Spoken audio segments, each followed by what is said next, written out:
What up, guys? Your boy Quake, and finally, the breakdown of Kendrick Lamar's Meet the Grams. I initially waited a long time to break this down because the artwork was something that had a lot of theories to it of what's on the artwork cover, who distributed that information to Kendrick Lamar, is it real, is it planted by Drake, all these theories that surround the artwork. And there was somebody that came out on Twitter and basically said, hey, I'm the mole in the camp of Drake's OVO, and, you know, I'm the one that fed Kendrick the information, and I want to break that down, break down the artwork, and just make it as simple as possible without going into too many theories, because there are so many theories online of, you know, who's telling the truth and who's not, that it just gets utterly confusing and it just gets draining after I've, you know, looked into it for all these weeks. Is just too much stuff going on. So I'm going to break down what I think it is based on the information I have. And any other theory that's out there, you guys can kind of have fun with it and play around with it. I'm not going to do that. I'm just interested in the facts and what can be proven. The other stuff is just rambling about other things that, you know, really don't lead to much. So let's break down the Meet the Grams track, the title, the artwork, and then the lyrics. So with that being said, let's get into it. And this track came out right after Drake dropped Family Matters. It was probably 20, 30 minutes right after, and it shocked the world. Everybody was in shock that Kendrick immediately responded, but this backed up the theory that Kendrick Lamar had a mole in Drake's camp, because how did he know to immediately respond right when Drake dropped Family Matters? And the titles are very interesting. So the title of Kendrick Lamar's diss is Meet the Grams, which is essentially meeting Drake's family, because Drake's last name is Graham. So meet the Grams, meet the father, the son, you know, the whatever, all the family members, and even the supposed daughter that Drake has. So that title plays on the title of Drake's Family Matters. So what Kendrick Lamar is flipping that Family Matters title and saying, yeah, family matters, so you should be caring about your son, you should be caring about the well-being of your mom and dad, and you should be caring about that daughter that you're hiding from the world. The song is produced by Alchemist, so shout out to him. He's a great producer, and he completely nailed it. I mean, it's a dark theme, and it's very, very intriguing when you listen to it. So let's go over the artwork, and this is where mainly the bulk of the video is going to be at, I'm assuming. The artwork, if you go on iTunes, is just blacked out, and there's a reason why. He can't use that specific artwork he dropped on just YouTube because HIPAA laws. HIPAA is privacy rights in terms of people's medical information and stuff like that. And on the artwork, there is medical information that, you know, ties to Drake, Aubrey Graham on the artwork. So you can't just take that artwork and, you know, put it on iTunes, because that violates HIPAA laws, and that, you know, could cause a huge lawsuit for Kendrick Lamar if Drake wanted to go that route. The artwork is an expanded version of the Kendrick Lamar 616 in LA track that he dropped. In that artwork, he had just a glove, and then in this artwork, it's everything. It's the glove, it's a t-shirt, it's Ozempic that's prescribed to Drake, it's a jewelry receipt, and it's other things. And this plays off of the 616 in LA, because in that track, he says, Drake, you have a mole in your camp. A mole is an informant, somebody that's undercover, that is gathering information from that specific person, which would be Drake, and feeding it to the person's enemy or the ops or whatever, whoever, the police, whatever the case may be. In this case, it would be information being fed to Kendrick Lamar. That is a mole. That is an undercover person that's pretending to be on the other person's side, but really is on the other side. In the artwork, let's break down each item that's in there. The Maybach glove could just be poking fun at Rick Ross, but people have speculated that this is an item that Drake used and actually wore, you know, and then it was thrown away. The initial theory was that Drake's dad had these items and threw them away, and that somebody recovered them, and that's how Kendrick Lamar got, you know, these items and used it as a mole theory. But that was debunked very quickly, and even academics backtracked on that. It turns out these items got discarded in a hotel area, and I'll talk about that a little bit later. But first, let's talk about the items. The glove, Maybach glove, could be poking fun at Rick Ross, but people are saying that Drake is the one that used the glove. The t-shirt doesn't really mean much, at least from what I've seen in terms of theories around there. It doesn't have much meaning to it. People were saying, though, that the Shorty collection is proof that Drake planted the items, because Shorty, meaning he's short, Kendrick Lamar is short, That's kind of the theory that's going on, at least with the shirt. But, there really hasn't been any proof of that. So the shirt doesn't really mean too much. The items in there is what's the most important. So the Maybach glove, the shirt, they're little items here and there, but they're nothing too important.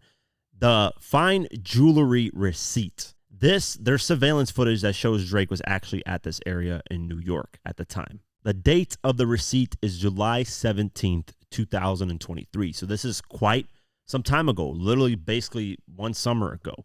He bought this. And the reason why Kendrick Lamar had this receipt in the artwork is because Drake, if you don't know, at the end of the Family Matters music video, he holds up what looks like an engagement ring on his neck. And he wants people to think that he actually bought the ring that Kendrick Lamar had thought about buying for his wife to marry her, because he's just engaged to her, not fully married to her. You got to, buy a ring, propose, all that stuff. But Kendrick Lamar responded by dropping this artwork right after 20-30 minutes of Drake dropping Family Matters. He dropped Meet the Grams. And in the artwork, he has this receipt showing people that, hey, this is a jewelry piece that he bought a while ago that he's trying to pass off as a piece that I was going to use to propose to my wife with. So that's the significance of the receipt of the jewelry piece. The yellow note is the same thing of him buying jewelry. It's just a receipt. It's a copy that, jewelry places keep for records of what they sold. They write names down. Drake's name is written down, so on and so forth. In the artwork, there are 2 pill bottles. One is Adderall and one is Zolpidem. And Aubrey Graham's name is both on them, which is Drake's real name. Adderall is just a drug used to maintain focus. If you have ADHD and you can't really focus, Adderall helps you do that. Zolpidem is a drug that helps you sleep. If you have trouble sleeping, it's something that you take to help you sleep. And then in the bottom right of the artwork, you see a box and it's Ozempic. Ozempic is that weight loss drug that Drake was trolling Rick Ross about using. And, Kendrick Lamar has trolled Drake about using it because of the 6-pack abs, that, it's fake, and he's been using all these drugs and, this BBL, Drizzy, that type of stuff, where he's getting procedures done to make himself look slimmer and better. And, he's not really working out, to get the results. He's using quick methods of drugs to try to get, or surgeries to try to get the results that he wants. So on this actual prescription is Drake's name as well, Aubrey Graham, and it's Ozempic, and it's a fairly small dose, but it's still Ozempic. So that's the breakdown of the items on the artwork. Now let's talk about each person's side of the story. Let's start with Kendrick, let's go to Drake, and then let's go to the middleman, which is the quote-unquote mole in the situation. The person on Twitter that came out with video footage that he has the items and that, it had to do with a bunch of stuff relating to a hotel and all that. So first, Kendrick Lamar's side is that there is a mole in Drake's camp, an OVO, and he got these items through that mole. And the way Kendrick Lamar backs that is the fact that he knew that Drake was going to drop Family Matters, knew the title, so then he dropped Meet the Grams, which plays on Family Matters because, hey, in the track and Meet the Grams, I'm talking about how much family is important, and in your title, you have Family Matters. Then, of course, he knew at the end of the music video, Drake was going to have that ring on his neck. That implies that Drake bought the wedding ring that Kendrick Lamar was supposed to use to propose to his wife. And of course, in the verses and the bars, you can hear that. So Kendrick Lamar proved that he had a mole by immediately responding to what Drake did in Family Matters. And then he dropped, obviously, the receipt for the jewelry, and within 20-30 minutes, matched the title to play off the title and dropped a song knowing that Drake was going to respond. So the theory that Kendrick Lamar knew something about Drake before everybody else did, and the theory that he has a mole in there, backs it up with this. And the reason why is because you can't respond that quickly to something if you don't know what's going on. He clearly knew he had some type of inside intel to respond that quickly to Drake. So that's Kendrick Lamar's side, where, he said in 616 in LA that Drake has a mole, and you have people that don't like you and that you can't trust an OVO. He's proved that with this artwork, with the song Meet the Grams, playing off of Family Matters. Drake's side in this is that he knew who the mole was and fed that mole fake information. And how Drake backs this up is the fact that Kendrick Lamar mentions Drake having a daughter in Meet the Grams. And after the Meet the Grams song came out, within 10 minutes on Instagram, Drake responded and said this on Instagram. He posted a photo with him looking disappointed. In the caption, he put a bunch of laughing emojis and says, "Nah, hold on. Can someone find my hidden daughter, please, and send her to me. These guys are in shambles with more laughing emojis. So he's saying, hey, this guy's obviously telling lies. He got fed fake information.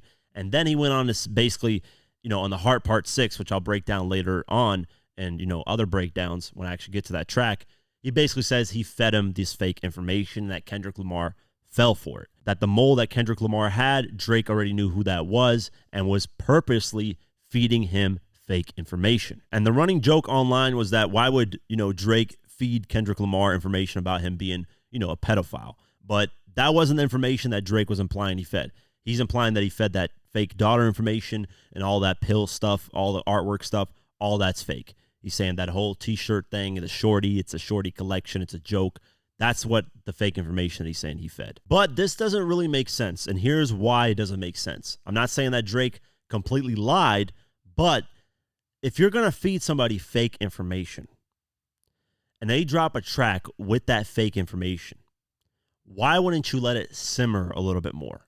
Let it go on for days. Let people think that you actually have a daughter for days, and then come out with a diss track completely clowning, Kendrick of having fake information and proving that you don't have a daughter.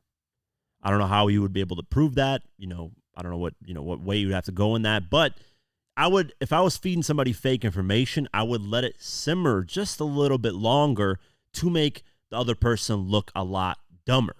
But in this situation, he immediately responded back to it on Instagram, which shows that Drake probably, had no idea what Kendrick Lamar was going to say or what theory he was having out there. Because the second he responded and debunked it, it made it seem a little bit weird, like Drake didn't even know what was going on. On the other hand, though, it looks like Kendrick Lamar knew what was going on, because you have the title Family Matters, then you have a title come out right after, 20 minutes later, titled Meet the Grams, which is a play on that title. Then you have that artwork come out. Drake's side of the story that he planted the information based off that quick response doesn't make sense. But the theory that, Drake did plant a mole to feed him that fake information can also be real, because there is no official daughter that's come out that is actually Drake's. And Kendrick Lamar's camp and team says that they would never put out that information because that's a child at the end of the day, and they don't want that child getting harassed by social media and people. So, we don't know who to believe in this situation. I'm not going to take either side because there isn't proof that officially Drake has a daughter. There's been theories. There's been, hey, is it this person? Is it that person? But, hey, we don't know right now. Who knows? Maybe in the future when that daughter becomes 18 years old, if there actually is a daughter, that she'll come out and say, hey, this is, my father, blah, blah, blah, blah, blah. But we got to also remember, celebrities might be public figures, but they don't have to release all their information out for the world. There are celebrities that have kids that nobody knows about. That's just the reality situation. Some celebrities don't like telling the whole world of what their private business is. So there could actually be a daughter, but we don't know. Right now is just speculation on Kendrick Lamar's end with Meet the Grams. Now let's talk about the middle person. This is a person on Twitter/X that came out on the date of May 10th and created an account called Ebony Prince 2K24. And the first video this person dropped was a video of Meet the Grams in the background, and this person's going over all the items on the Meet the Grams artwork. The pills, the jewelry receipt, the shirt, all that stuff. And in the caption, the person writes this: number one, King Kendrick Lamar is not a liar, and I'm not a thief. So he debunks everything Drake said on the Heart Part 6, and just the fact that, Drake fed the mole fake information, stuff like that. And that potentially items got stolen because of Drake's dad potentially left a suitcase, and the theory was out there that somebody took Drake's dad's suitcase and got these items like that. He says, number two, Aubrey Graham, a.k.a. Drake, and Mr. Livingston Allen, a.k.a. Academics, have until noon Monday, May 13, 2024, to retract your claims of theft, or my attorney, Miss Adrienne Edward, and I will exhaust every legal option available. Well, as the weeks went on, there was no legal action. Academics responded to it threatening the person, basically saying, sue me. I didn't do anything wrong. I'm just reporting like everybody else is reporting. And nothing really has come out of it, with that threat. This person has released a lot of different things that insinuated a lot of things. After that, he posted security video footage of the Mark Hotel, which is a fancy hotel in New York.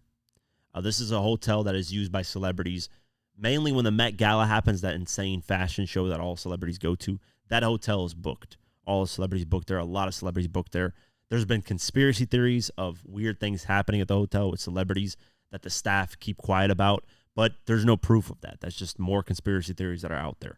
But this person releases a still video footage of people in OVO suits, owls, the OVO logo owl, and this person that looks like a kid. Initially, people thought it was a kid, but this is a journalist by the name of Chris Alvarez.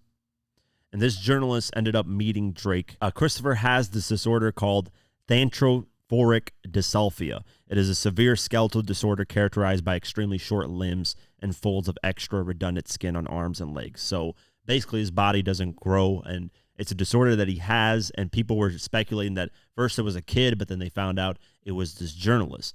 And the reason why this journalist is mentioned and he's in that footage is because this person that used to work for this Mark Hotel, used to be an employee there, alluded to the fact that Drake allegedly did something to this reporter, meaning abused this reporter in one way or another. So this reporter got dragged into all this stuff, and he had to come out with his own article and statement. And this is what he had to say. Let me go over the article. Alvarez has since been subject to intense online speculation and ugly rumors, including that Drake may have been involved in a physical altercation with him, flattening his enormous struggles and equally enormous accomplishments. He says, I don't know what any of this means, and I'll be amused, Alvarez told Eagle on Sunday. Although Alvarez uses a wheelchair, he gets around and enjoys rubbing shoulders with celebrities and international pop stars, including DJ Khaled, who gifted the reporter one of his chains in 2016. He has dreams since of high school of becoming a broadcast journalist. One of those celebs was Drake. I was with Drake that night because we briefly met after dinner, but all the accusations are false, he said. What follows Alvarez's statement of facts, who he actually is, why people should stop spreading information about him, and how this whole debacle is not just hurting him, but others in the disability community. He denied all those rumors that Drake did something to him, physically assaulted him, all that stuff. He said he was just there that night to listen to music. However, the Ebony Prince person, said that he was only in that hotel for a brief, 1 minute, and then got kicked out, that they abused him, kicked him out, blah, blah, blah. There really isn't too much proof, but if Christopher denies it, then he denies it. It's really just that simple. Looking in more into it, there really is no reason to. If the person denies it, it is what it is. It's done. Now, the reason why this hotel employee basically came out with this, stuff is that the fact that academics said it was stolen items, and that caused this person to not get paid by whoever was paying him for the items, which would be Kendrick Lamar's team or somebody or Mold that wanted to pay for the items. The hotel employee basically said that these items were discarded and that he collected the items. And he basically said, usually we discard these items, but because Drake's team and Drake was so aggressive towards the staff at the hotel and was mistreating the staff, that they wanted to kind of, have something to get back at Drake for. And this person that works at the hotel also has speculated that Drake, does things with minors in the hotel, and that this person is saying that, Drake has done all these things and that he's seen a lot of this stuff, but there hasn't been any proof provided. This person has just been tweeting things out with no real proof of anything. And he's gotten the attention for now, but a lot of people are starting to lose interest in what he's posting because he's not really posting anything. He's just alluding to a lot of things. But that's what this middle person is basically a former employee of that hotel room that managed to get his hands on some Drake items that Kendrick Lamar's team, quote unquote, was going to pay him for. But once academics said that, hey, these items were stolen, these items are not really, this was set up by Drake, so on and so forth, Kendrick Lamar's team allegedly didn't want to pay the person for the items, so that's why he's going out here and basically coming out with all these tweets and theories and stuff. That's the essential breakdown of the artwork without going into too many crazy theories out there that are, there's so many different theories, it is ridiculous. You could go through rabbit holes of theories for the next 3 to 4 hours if you really wanted to. And a lot of it is very misleading and very confusing. So I didn't want to put that in this video and just get you guys thinking of all kinds of random things. But there are theories that Drake allegedly did things with minors in there that the person hasn't proven, that this person is saying, hey, I have these video footage, the CCTV footage that I'm willing to release if Drake doesn't, comply and blah, blah, blah, blah, blah. Basically a bunch of threats that unless Drake does this or, denies this or says this, I won't do it. But so far it's been roughly 3.5 weeks and nothing has come out. Basically about to be a month since he posted that video as of the making of this video, and nothing has come out. So that's why I'm not really entertaining all the theories that are out there, but that's the gist of it. Kendrick Lamar's side is that there is a mole, and that's how I got the information, which backs it up with a few things. And then Drake's side is that he fed the mole fake information, which also backs up his side with the daughter thing. So the middle person is saying, I'm an employee here. I had these items, and I was trying to sell it to, quote unquote, Kendrick Lamar's camp, allegedly, and it never went through because academics and Drake said it was fake, it was false information. So then now this person comes out with these CCTV footage and, the items and says, hey, Drake did this and this to this person and these people and minors and this and that. So there's really no proof for a lot of these things. There's really nothing that any of us can do unless there's actual footage that comes out months later, years later, then we'll know. But right now, everything is just conspiracy theory speculation for the most part. 80% of it is. The parts that were proven, I've already went over, and that's all that really matters right now. Now, finally, let's get into the bars. First verse, addressing Adonis, Drake's son. He says this, "Dear Adonis, I'm sorry that man is your father. Let me be honest. It takes a man to be a man. Your dad is not responsive. I look at him and wish your grandpa would have wore a condom. I'm sorry that you got to grow up and then stand behind him. Life is hard. I know the challenge is always going to beat us home. Sometimes our parents make mistakes that affect us until we are grown. And you're a good kid that needs good leadership." Now, these are pretty simple bars. Most of this track are simple. Basically saying your dad isn't responsible, deadbeat father, doesn't care to be in your life like that. Then he says your grandpa should have wore a condom, which is Drake's dad. He should have never had Drake, period. And then he's like, you can't stand behind somebody who hasn't had anything to stand on. He's not somebody with any morals and respect, which Kendrick Lamar doubles down on when he addresses Drake in the last verse. Then he says, and you're a good kid that needs good leadership. Let me be your mentor since your daddy don't teach you shit, which is a double down on Euphoria, where he says, you don't teach your son nothing. Let me teach him some stuff. And then this is where he addresses a situation that was mentioned a while ago from Meek Mill when Drake and Meek Mill were beefing. He says, never let a man piss on your leg, son. Either you die right there or pop that man in the head, son. Now, this peeing on leg thing is something that Meek Mill revealed first in his diss track, Wanna Know. He said, you let Tip Homie piss on you in a movie theater, we ain't forget. And this is the theory that apparently T.I.'s friend who was drunk by the name of Cap during a movie premiere in Los Angeles for T.I.'s movie Takers ended up, pissing on Drake's leg, and Drake did nothing about that. And Kendrick Lamar is doubling down and saying, let me teach your son that, hey, if you get somebody, if a grown man pisses on you, you got to do something about that. T.I. ended up confirming the whole peeing incident and said in the track, we did it big. So drunk in L.A., end up pissing on Drake. Shit, fuck it. That's my brother since back in the trap house. So in these lines, he's saying, T.I.'s saying he's the one that did it instead of his friend. But we'll never know. Regardless, people have confirmed that it did happen. And in 2010, that's not one of the ways you want to go out. Then Kendrick continues and says, never fall in the escort business. That's bad religion. Please remember, you could be a bitch even if you got bitches. Here, Kendrick Lamar is saying that Drake hires a bunch of escorts, and he's always involved in that because Drake is known for always going to strip clubs and having fun with a bunch of women. So he's saying never fall for that escort business. That's bad religion, meaning morally it's bad and just overall it's bad because it ends up breeding bad family, bad environments. Then he says, please remember, you could be a bitch even if you got bitches, meaning, hey, doesn't matter if you got a bunch of women, you can still be corny. There's a lot of people that have money, success, a bunch of women, but they're still corny people. Then he says, never code switch, whether right or wrong, you're a black man.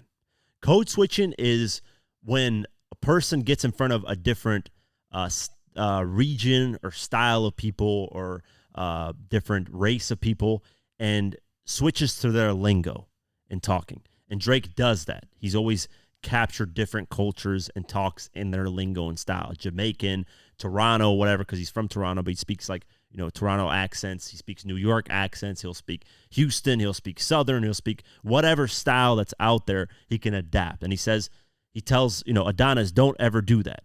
You have black in you.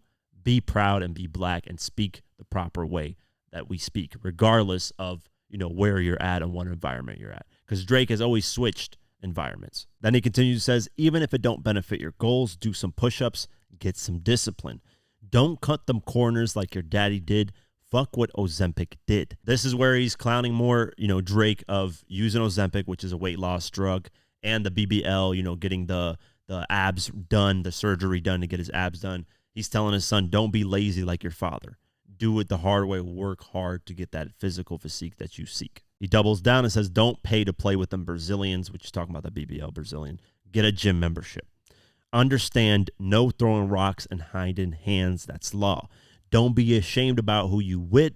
That's how he treat your mom. In these understand line, he's saying, Drake is subliminal. He's always been subliminal. And throughout all these years, Drake and Kendrick Lamar have always thrown subliminals at each other.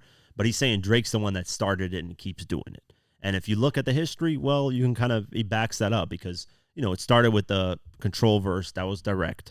And then Drake started doing the Nothing Was the Same and throwing subliminals. And then, Kendrick Lamar responded to that album and it's been subliminals ever since until now. Then he says, don't be ashamed about who you with.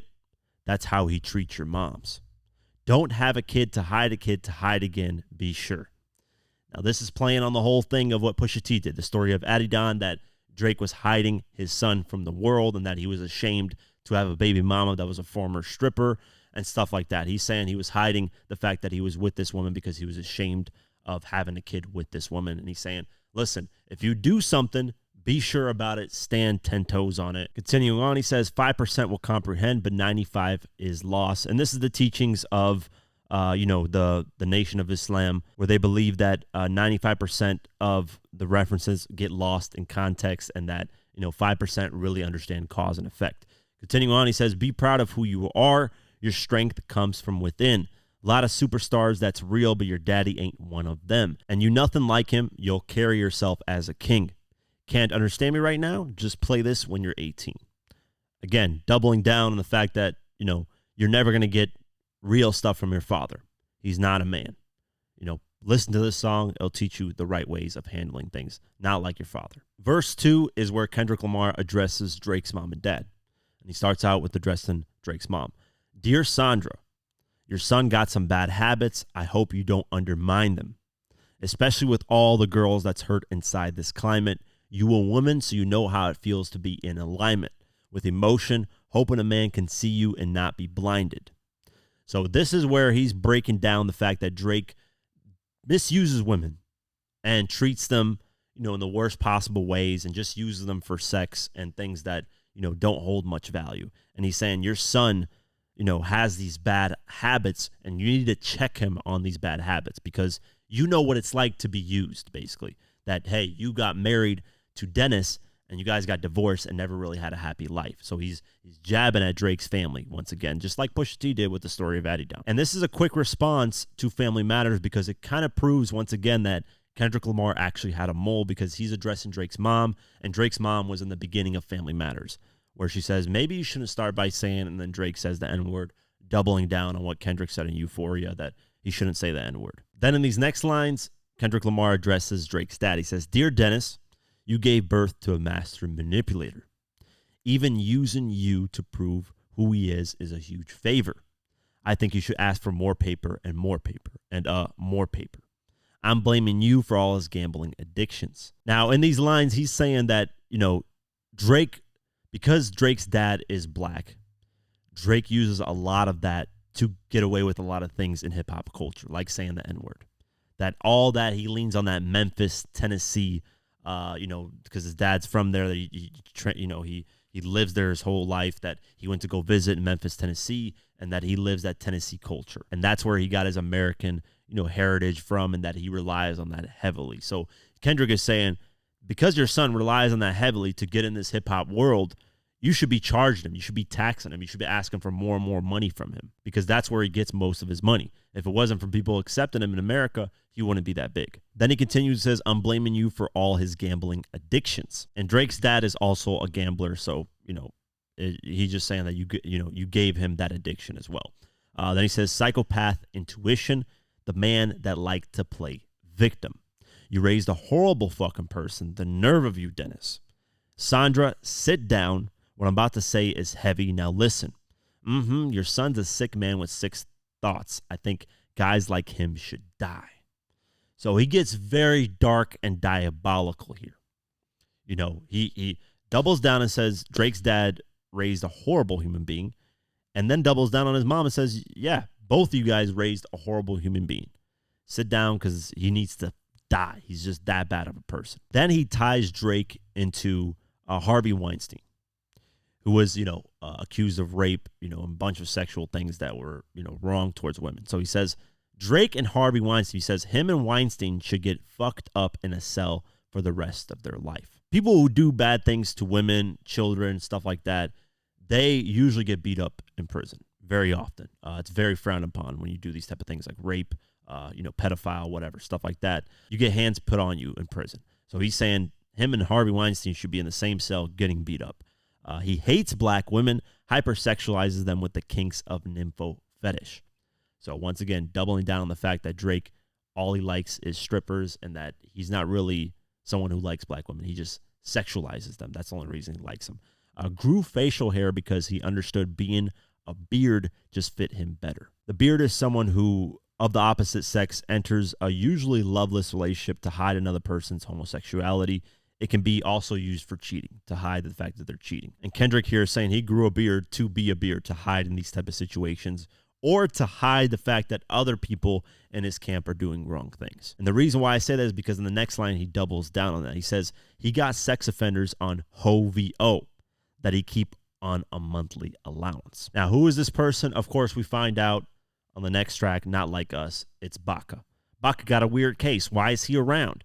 And that's basically what it is. Baca not nice. He's been charged with prostitution and human trafficking in the past. So he's saying, these people are around Drake and have done these horrible things when it comes to women. He continues, says a child should not be compromised, and he keeping his child around them. Now he's saying, listen, Drake's mom and dad, Sandra, Dennis, listen, your grandson is around all these weird people that is around Drake, and that's compromising Adonis. Then he says, and we got to raise our daughters knowing there's predators like him lurking. Fuck a rap battle. He should die so all these women can live with a purpose. Doubling down the fact that Drake mistreats women and is a horrible person when it comes to women. Continues on, he says, I've been in this industry 12 years, so I'm going to tell y'all one little secret. It's some weird shit going on, and some of these artists be here to police it. They be streamlining victims all inside of their home and calling them tender. Then leak videos of themselves to further push their agendas. Kendrick Lamar in these lines alludes to the fact that Drake has a sex trafficking ring where he lures all these women into his house and does things to them.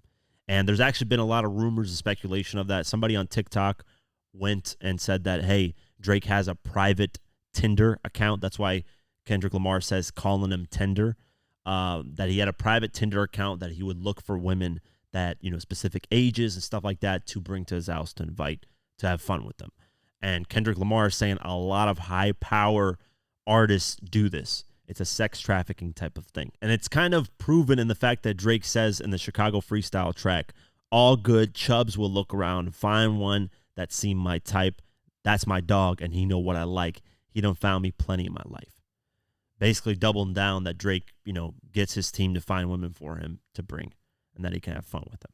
So Kendrick is saying he's doing all these weird things at his house with a bunch of women, disrespecting them. Then Kendrick says, to any woman that be playing his music, know that you're playing your sister. Or better, you're selling your niece to the weirdos, not the good ones. And this is Kendrick Lamar just warning Drake female fans that be wary of this guy. This guy's a weird guy that's into a lot of weird things, and don't support this because you're supporting a bunch of sex trafficking and things like that. Then he says, Cat Williams said, get you the truth, so I'm going to get mines. He's referring to that legendary Cat Williams interview that started out the year of 2024 on Club Shay Shay, where he says all the truths will be exposed, all the lies will be exposed. It's up for all the bad people, basically, that they're all going to get exposed this year.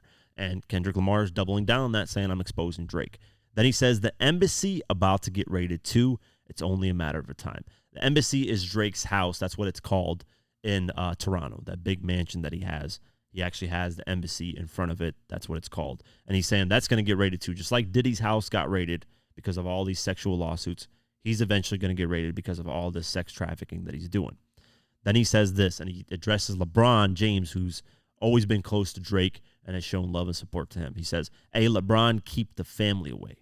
Then he addresses Steph Curry, who's also been close to Drake. He says, hey, Curry, keep the family away. To anybody that embody the love for their kids, keep the family away. They're looking at you too. If you're standing by him, keep the family away. I'm looking to shoot through any pervert that lives, keep the family safe. So he's saying, get away from this guy, because once they raid his house, once they go over everything that he's got, they're going to look at you guys as well and think that you guys are doing the same bad things. So stay the hell away from this guy, because he's a pervert. And then towards the end of the line, he says, I'm going to destroy him completely. It's finished. It's up for him. Now the third verse, and this is where he addresses Drake's alleged daughter. Like I said, there's been no proof that he actually has a daughter, but Kendrick Lamar says this: Dear baby girl, I'm sorry that your father not active inside your world. You don't commit to much, but his music, yeah, that's for sure. He's a narcissist, misogynist, living inside his songs, trying to destroy families rather than taking care of his own. He should be teaching you timetables or watching Frozen with you, or at your 11th birthday singing poems with you. Kendrick is doubling down, saying that Drake abandoned his daughter. This is an 11-year-old daughter that Drake could care less about. Just like how if Pusha T would have never came out with the story of Adonis, Drake would have probably been a deadbeat when it comes to Adonis. That's what Kendrick Lamar is alluding to here, saying that, yeah, nobody knows about you, but hey, I know about you and I care about you. And just know that your father, all he cares about is his music. He doesn't care about his family. He should be in your life daily watching the Frozen movie, which is a child movie that every child watches with their parents, and teaching you things in life. Then he says, instead, he be in Turks paying for sex and popping perks, examples that you don't deserve. Drake consistently, and even after this battle, ironically, went to Turks and Caicos to have fun. And he's saying, listen, this guy pays for sex and pops drugs, and you shouldn't be around that. That's a bad example for you. Then he says, I want to tell you that you're loved, you're brave, you're kind. So this is Kendrick Lamar showing empathy for the daughter that Drake doesn't claim.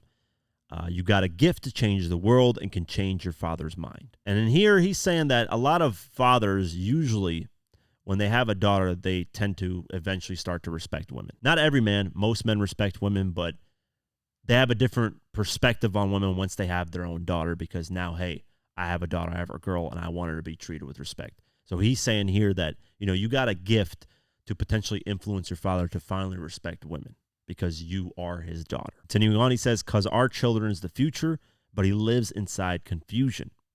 Money always been illusion, but that's the life that he's used to. His father probably didn't claim him neither. History repeats itself. Sometimes it doesn't need a reason. Doubling down on the fact that, Drake's father had a divorce from Drake's mom, and that he moved far away, and that, hey, he didn't care for his son. So Drake is emulating that, like father, like son. But I would like to say it's not your fault that he's hiding another child. Give him grace. This is the reason I made Mr. Morale, so our babies like you can cope later. This is a good flip. So he's saying, he's hiding another child, doesn't want to claim you. Don't worry about it, because Adonis was allegedly going through the same thing. And that's why I made my album, Mr. Morale and the Big Steppers, to address these things in therapy and a lot of different things that people struggle with day in and day out. So he's saying, listen, I'm your leader here in this situation, doubling down throughout this whole track that I can teach Adonis and I can teach you. Don't worry about it. You're good. Just listen to my music and listen to me. Then he says, give you some confidence to go through something. It's hope later. I never want to hear you chase a man, because it's feral behavior. Sitting in the club with sugar daddies for validation, you need to know that love is eternity and trumps all pain. In here, Kendrick Lamar is hoping that despite his daughter getting abandoned by Drake, that she doesn't turn to sugar daddies. Because normally when a female goes into prostitution or anything that, relates to like getting to sugar daddy, stuff like that, usually her father abandoned her or she isn't close to her father or, those type of things. So he's saying that regardless of your father abandoning you, do not resort to those bad things because Drake misuses that, abuses that, and you're going to continue the cycle, which then refers to obviously Mr. Morale and the Big Steppers. Then he says, I'll tell you who your father is, just play this song when it rains. Yes, he's a hit maker, songwriter, superstar, right? And he's a fucking deadbeat that should never say more life.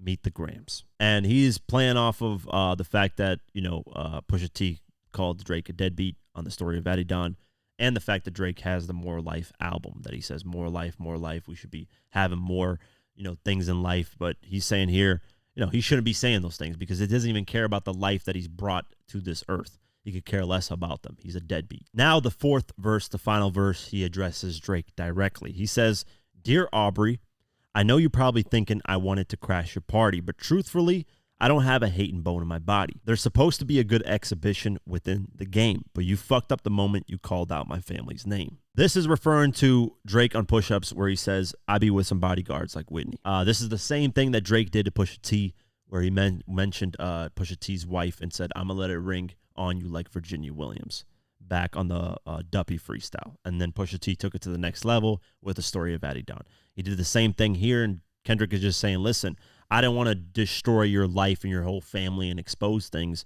but you mentioned my family first, so I'm going there. Then he says, why you had to stoop so low to discredit some decent people? Guess integrity is lost when the metaphors doesn't reach you. Here he's saying, why did you attack, my wife, my manager, people that are great people that have nothing to do with this? All because you probably just don't understand my lyrics. That's why you decided to go at them. And then he says, and I like to understand because your house was never a home. 37, but you showing up as a 7-year-old. Here he's saying this is a grown man, 37 years old, that doesn't have his own personal life in order, but it makes it seem like he does. He's out in public, having all this money, doing all these fun things, but personally in his life, things are crashing. He continues and says, you got gambling problems, drinking problems, pill popping, and spending problems. Bad with money, whorehouse. So here he calls out all these things that Drake personally has wrong with himself. He says that Drake has a gambling problem. Drake has done a multi-million-dollar deal with Stake, which is a gambling company. It has, though, been reported that every time Drake gambles, he posts that Stake thing, which is part of his deal. And it has been reported by a lot of influencers that Stake gives influencers money to gamble with. So Drake technically isn't gambling with his own money, but Kendrick could be referring to a lot of different things that Drake gambles with as well. Not just Stake, because he's gambled before he did his deal with Stake as well. Then he says drinking problems, alcohol, that he's always, if you've seen him in recent interviews, he has that one specific drink that he always enjoys. Pill popping, which is the Adderall, the pills that were in the Meet the Grams artwork, Ozempic, all this stuff. And then you're just spending money ridiculously that you're going to go broke. And he could be alluding to the fact that Drake did that $400 million deal with Universal where he has to consistently tour in that deal. And that's why he's saying, listen, you did that deal because you're broke. You're always spending money. You're eventually going to go broke. And you're spending on women with the whorehouse stuff, that you're buying all these escorts. You're paying for all this, women to sleep with you. He doubles down on that women thing with the next line. He says, soliciting women problems, therapy's a lovely start. And here he could be referencing Drake's Champagne Poetry track where he says, my therapist's voice is making the choices for me. Saying that, hey, therapy is a good way to start, Drake. Get help by going through therapy, and you're already doing that. That's a great start. Then he suggests other things. In the next line, he says, but I suggest some ayahuasca. Strip the ego from the bottom. Ayahuasca is a type of entheogenic brew made from the stem of bark and tropical liana and other botanical ingredients with hallucinogenic properties. Ayahuasca ceremonies are conducted under the guidance of experienced shamans and believed to induce healing and spiritual experiences.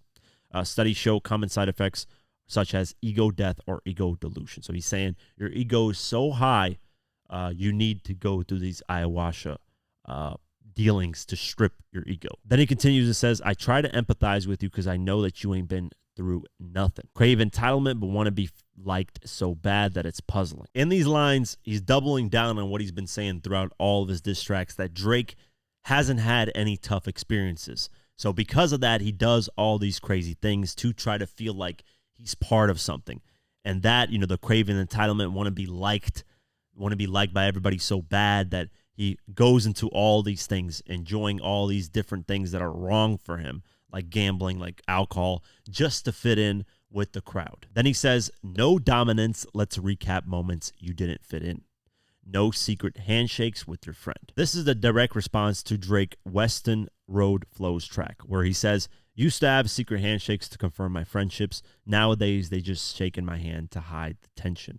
So Kendrick Lamar is doubling down, saying, you don't even have close friends anymore. No more secret handshakes. Then he says, no culture cachet to binge.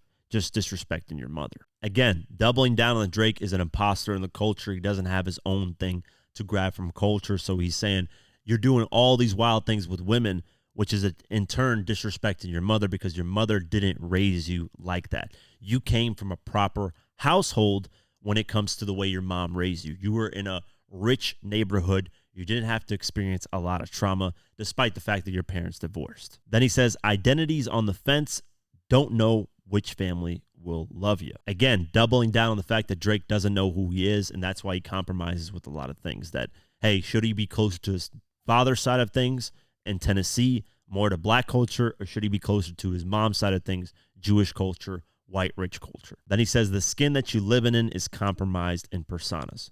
And here he's talking about how Drake always goes into different styles and stuff to try to fit into different things. Then he says, can't channel your masculine even when standing next to a woman. Once again, doubling down on the Sexy Red thing. I mean, if you look at Drake with Sexy Red, it looks like damn near he's twerking with her. He has these moments where he looks more feminine when it comes to masculine men. I mean, there's even photos of him with like LeBron James where he's looking up to LeBron James, and it looks like a girl that's dating a guy.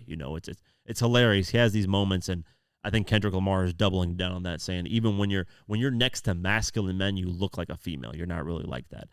He says, you a body shamer, you gonna hide the baby mamas, ain't you? Here he's saying that Drake loves, being with a bunch of women, sleeping with them, having kids with them, and he's hiding a bunch more baby mamas. He just loves having them. You body shamer that, you're over here, talking about these women's and bodies that you love, and then you're over here sleeping with all these type of women. Then he continues and says, you embarrassed of them. That's not right. That ain't how mama raised us.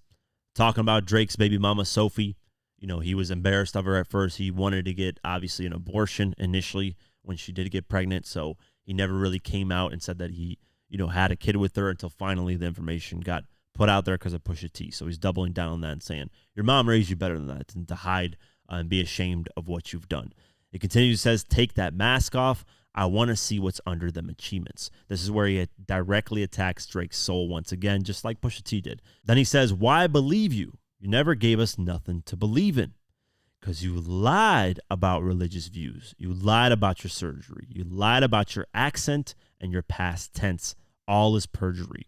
You lied about your ghostwriters. You lied about your crew members. They all pussy. You lied to them. I know they all got you in them. Here he's saying Drake's whole story, everything he's been through is a lie. He fakes these accents. He fakes, the people he's around are not even good people. They're horrible people. He has all these ghostwriters, doesn't actually sing or rap what he actually says in the music, all this stuff. And then you lie on your crew members, all this stuff that you're just a horrible, horrible human being. Doubling down on that once again. And it says, you lied about your son. You lied about your daughter, huh? You lied about them other kids that's out there hoping that you come. So here he's alluding to even more kids out there, that he's probably impregnated a bunch of escorts and just strippers or whoever else is out there that he slept with, and that he doesn't claim them. And there have been a lot of rumors. There's been a lot of times where women have come out and says, hey, Drake's the father of my son. He has to, as a public figure, take actual test. If he ever gets accused of that, like legally, he has to do that as a public figure. But, none of them have really come back. So I don't know what Kendrick is just kind of extending on that and saying that there's more. Probably all around the world he has more kids. Then he says, you lied about the only artist that can offer you some help. Fuck a rap battle. This a long life battle with yourself. And this is a hell of a way to end the verse. Basically saying, hey, once we're done with this rap battle, you got to still face those demons. You're dealing with a lot of things in your life, from gambling to messing with all these women, to being misogynistic, to having drinking problems, to all these things. personal life, with not taking care of your kids, hey, I'm the one person that could have helped you in this situation. I've been through a lot myself, but we're battling. I'm not going to help you. Deal with it. After this battle, you're going to really face your demons. Once again, attacking Drake's soul, questioning who he is as a man, as a person. And that's it for the bar breakdown of Meet the Grams. I hope you guys enjoyed it. This song was fairly simple, not too many deep meanings, at least in my eyes. I know people are going to reach and come up with, oh, this line is this, tied to this and this. I personally, like I said, I don't see it. A lot of these songs are not really that deep. I think Euphoria was the deepest track when it comes to everything. Everything else was pretty simple, layered. It didn't have too many insane layers to it. I know people are going to reach and come up with all kinds of theories and even comment under this video saying this is this and this is tied to this and this.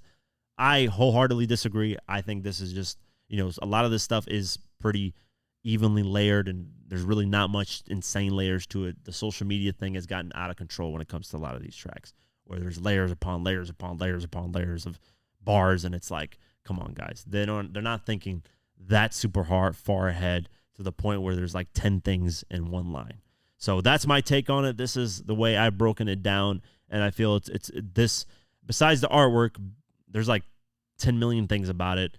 Other than that, most of this stuff is pretty simple when it comes to the bars. But let me know what you guys think. One of the greatest, I think, diss tracks that's come out of this battle. Very dark, very, very menacing, and the timing of it was just perfect. It's the perfect track to immediately attack someone after they dropped a diss track. So, yeah, that's it for the bar breakdown. I hope you guys enjoyed it, and I'll see you guys in the next one.